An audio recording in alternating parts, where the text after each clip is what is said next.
We're going to look at some examples on the degree of polynomials and writing them in descending and ascending order. First thing we know is what is a polynomial. A polynomial is an algebraic expression consisting of a monomial or the sum or difference of monomials.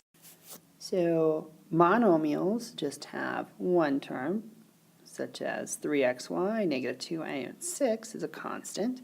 Binomials have two terms, so they're separated by a plus or a minus. Trinomials have three terms, so here I have two pluses, a minus and a plus and a minus. Okay, and then just this would be, this one has four terms.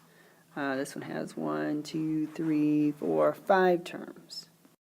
So if they ask, is the following expression a monomial, binomial, trinomial, this looks like this column, so it is a monomial. This has two terms, so it is a binomial. And this expression has three terms, so it is a trinomial. So here are our terms: first term, second term, third term. And this is leading into our next thing, happens to be written in the descending order of the variable. So our exponents go 2, 1, none. The degree of a term is the sum of the exponents of its variables. And so the degree of a whole polynomial is the highest degree of any one of its terms. So the degree of the first term here is 5 plus 4 is 9.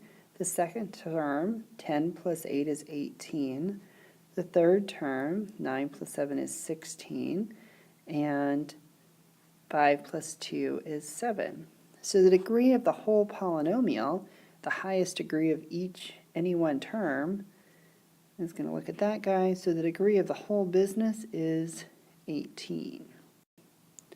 So for this one, the first term, 3 plus 3 is 6. Second term, 2 plus 2 is 4.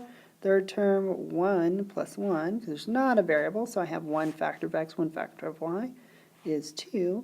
So the highest degree of any one term is 6. That's the degree of the polynomial. And then the other thing they did in this section is look at descending and ascending order. Just normal English word to ascend means to go up. So I want to go from the smallest to the biggest.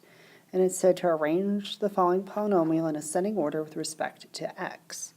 So my smallest x is this one, and then 1 factor of x, 2 factors of x, 3 factors of x. So I'm going to reorder them. I have 3xy cubed, and that guy was positive, so I don't have to write anything in front for a plus. And then the signs in front of the other two come along with them. So it's going to be minus 2x squared y, and then plus x cubed. That is ascending order. The English word descending, to descend, means to go down. Just normal English word, not a math word. Arrange the following polynomial in descending order with respect to x. So this time I want the highest first. So my highest is x cubed, then x squared, and then just plain x. So I'm going to start off with the sign in front of it, comes along with it. So I have negative 6 mx cubed plus 10 mx squared. And it was positive, it didn't have a sign in front of it. So plus 2mx. And that is descending order, which is the more common way than ascending. So I'm going to do another descending one. So I want to start off with my highest exponent of x. So the highest I have looks like it is 3. Ooh, I have two of them that are the same. Okay, I'm going to call that one and that one because they're both 3's. And then I have two that are 2's also. Interesting. Okay, and the variables are exactly the same on both of those. So I have like terms. I didn't think I had like terms, but I guess I do in this lesson. So if I add negative 3 and negative 2, and it was x cubed y squared, and then I'm going to add 2 plus 5, and that was x squared y cubed, I'm going to get negative 5 x cubed y squared plus 7 x squared y cubed.